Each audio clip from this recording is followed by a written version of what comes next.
जय हिंद बच्चों। अगर बच्चों आप लोग कक्षा 11 के छात्र हैं और अर्धवार्षिक परीक्षा 2025-26 विषय रसायन विज्ञान की तैयारी कर रहे हैं तो ये वीडियो आपके लिए काफ़ी ज़्यादा इम्पोर्टेंट होने वाला है। बच्चों आज हम लोग लेटेस्ट पैटर्न पर आधारित एक इम्पोर्टेंट और न्यू क्वेश्चन पेपर देखेंगे जो कि आपके हाफ ईयरली एग्ज़ाम में पूछा जाएगा। बच्चों ये क्वेश्चन पेपर आपका NCERT पैटर्न पर आधारित है जो कि आपके एग्ज़ाम के पॉइंट ऑफ व्यू से काफ़ी ज़्यादा इम्पॉर्टेंट है। बच्चों आप सभी लोगों को ये क्वेश्चन पेपर 100% देखना चाहिए ताकि आपको ये पता चल सके कि NCERT पैटर्न में किस टाइप के क्वेश्चन पूछे जा सकते हैं और आपको किन किन चैप्टर पर अधिक फोकस करना है। तो बच्चों आज हम लोग इस पूरे क्वेश्चन पेपर करेंगे सॉल्व और देखते हैं कि आपके एग्ज़ाम के लिए कौन कौन से इम्पोर्टेंट क्वेश्चन बन सकते हैं। तो बच्चों सबसे पहले आपके एग्ज़ाम में खंड आ देखने को मिलेगा जहां पर आप लोगों से बहुविकल्पीय प्रश्न पूछे जाएंगे। तो यहाँ पर आपसे कह रहे हैं कि NaOH में ऑक्सीजन का कितना परसेंटेज है। तो सबसे पहले मुझे NaOH का यहाँ पर मोलर द्रव्यमान पता करना होगा कितना होगा। ठीक है, तो सबसे पहले हम लोग इसका मोलर द्रव्यमान पता करेंगे। ठीक है, तो यहाँ पर आपको सभी को पता है कि N का जो आपका एटॉमिक नंबर होता है वो आपका 23 होता है एंड जो आपका O का होता है वो आपका 16 होता है। H का आपका यहाँ पर 1 होता है। इसको ऐड करेंगे तो आपका 40 ग्राम आपका मोलर द्रव्यमान आ जाएगा।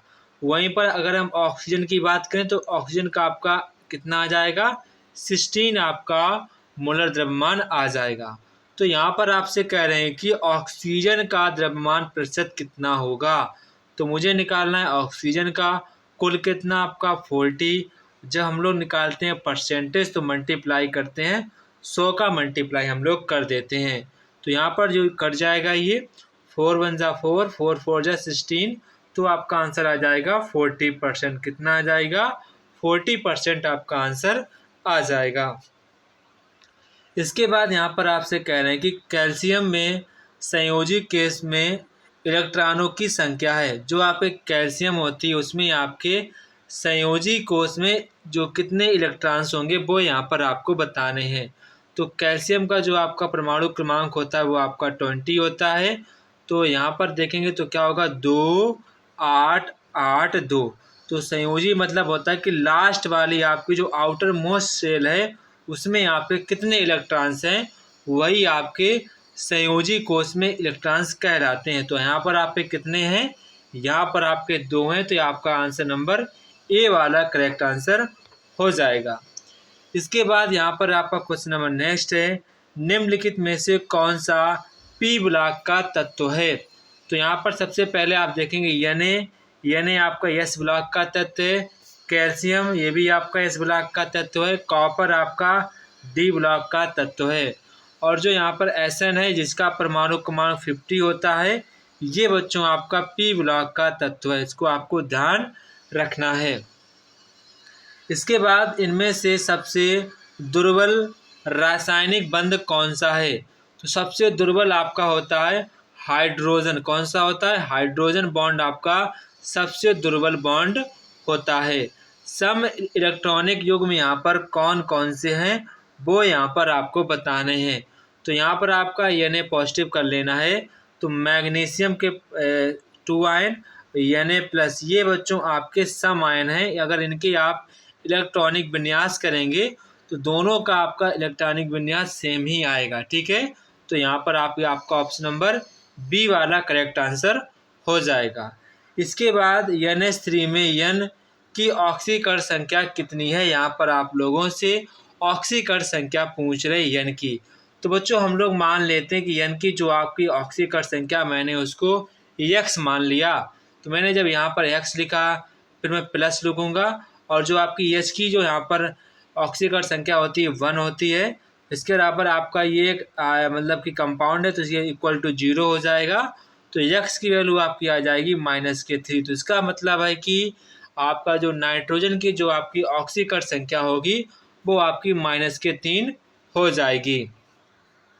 इसके बाद यहाँ पर बच्चों आपसे नेक्स्ट क्वेश्चन कह रहे हैं कि रसायन का विनाशी रूप क्या है, इसका यहाँ पर आपको एग्जाम्पल देके बताना है।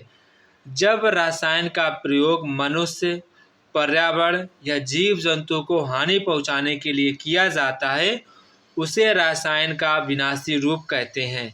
जैसे कि आपको पता है, जब हमारे यहाँ युद्ध हो जाता है तो एटम बम का प्रयोग करते हैं, तो उसमें बच्चों रसायन का ही प्रयोग किया जाता है।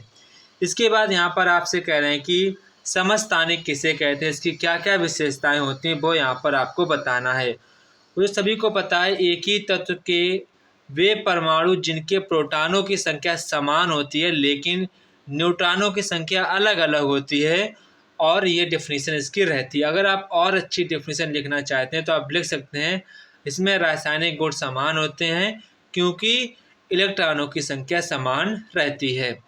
इसके बाद यहाँ पर कह रहे हैं कि दीर्घाकार आवर्त सारणी में कुल कितने आवर्त या ग्रुप होते हैं। तो बच्चों सभी को पता है, आपके जो सारणी में 7 आवर्त होते हैं और 18 आपके वर्ग होते हैं। ठीक है।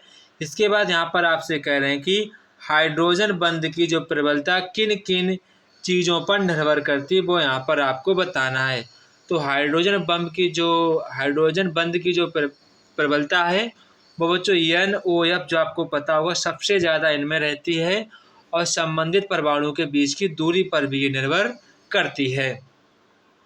इसके बाद बच्चों यहाँ पर आपका खंड सा आता है, मतलब कि C आता है, जहाँ पर आप लोगों से लघुत्तरीय प्रश्न पूछे जाएंगे। तो यहाँ पर आपसे कह रहे हैं कि 5.2 U हीलियम गैस की उपस्थित परमाणुओं की संख्या आपको यहाँ पर ज्ञात करनी है। इलेक्ट्रॉन में क्या है, इसको आपको समझाना है। अमोनिया की ल्यूस आपको संरचना बनाकर बताना है। ऑक्सीकरण संख्या क्या होती है, किसी यौगिक के एग्जाम्पल सहित आपको समझाना है। तो बच्चों ये चारों के चारों क्वेश्चंस आपके एग्ज़ाम के लिए काफ़ी ज़्यादा इम्पॉर्टेंट हैं। आपको इन क्वेश्चंस की अच्छे प्रकार से प्रैक्टिस कर लेनी चाहिए। इसके बाद बच्चों यहाँ पर आपका प्रत्येक क्वेश्चन 4 नंबर का रहेगा। यहाँ पर आपसे क्वेश्चन कह रहे हैं कि 1 मिलीलीटर जल में उपस्थित अणुओं की संख्या यहाँ पर आपको ज्ञात करनी है। हाइजेनबर्ग की अनिश्चितता का सिद्धांत क्या है, इसकी आपको व्याख्या करनी है। अध्रुवीय सहसंयोजी बंध को यहाँ पर आपको एग्जाम्पल देकर समझाना है। ब्लॉक तत्वों SPDF के जितने भी आपके इसके लक्षण होते हैं वो यहाँ पर आपको समझाना है। इसके बाद यहाँ पर आपसे कह रहे हैं कि सहसंयोजी बंध को आपको एग्जाम्पल सहित देकर समझाना है। इसके बाद खा क्वेश्चन कह रहा है कि परमाणु त्रिज्या क्या होती है, आयनीकरण ऊर्जा क्या होती है, ये चीज़ें आपको बतानी है। इसके बाद यहाँ पर आपसे कह रहे हैं कि रेडॉक्स अपक्रिया किसे कहते हैं, एक संतुलित समीकरण देकर आपको एग्जाम्पल देकर समझाना है। काफ़ी ज़्यादा ये इम्पोर्टेंट क्वेश्चन है। इसके बाद यहाँ पर आपसे कह रहे हैं कि परमाणु कक्षक क्या होता है, इसके प्रकार और वह आकृतियों को आपको समझाना है। ये बच्चों क्वेश्चंस काफ़ी ज़्यादा इम्पोर्टेंट है, इसको आपको अच्छे प्रकार से तैयार करना है। इसके बाद जो यहाँ पर आपका आता है खंड F, जो कि आपका दीर्घ उत्तरीय प्रश्न यहाँ पर होते हैं। तो आपका प्रत्येक क्वेश्चन 5 नंबर का यहाँ पर रहने वाला है। तो बच्चों यहाँ पर आपसे पहला क्वेश्चन कह रहे हैं कि योग एक आपका यौगिक है जिसका हमने विश्लेषण कर रखा है। आपका यहाँ पर कार्बन इतने परसेंटेज है, हाइड्रोजन इतने परसेंटेज है, ऑक्सीजन आपका इतने परसेंटेज है, और यहाँ पर आपका उसका वाष्प जो इसकी डेंसिटी है वो आपको दी गई है। तो यहाँ पर आपका इसका अणु सूत्र का फार्मूला ज्ञात करना है। इसके बाद यहाँ पर आपसे कह रहे हैं कि सिग्मा बंध और पाई बंध में आपको अंतर स्पष्ट करना है। जब भी बच्चों आपसे अंतर स्पष्ट करने को कहे तो आप हमेशा अंतर को एक टेबल बनाकर अंतर देना है। मेंडलीव की मूल आवर्त सारणी के 5 लाभ व कमियां यहाँ पर आपको लिखनी है। काफ़ी ज़्यादा ये भी इम्पोर्टेंट क्वेश्चन है। इसके बाद यहाँ पर आपसे कह रहे हैं कि अथवा में कह रहे हैं कि क्वांटम संख्याएं क्या होती हैं, ये कितने प्रकार की होती हैं, प्रत्येक का यहाँ पर आपको वर्णन करना है।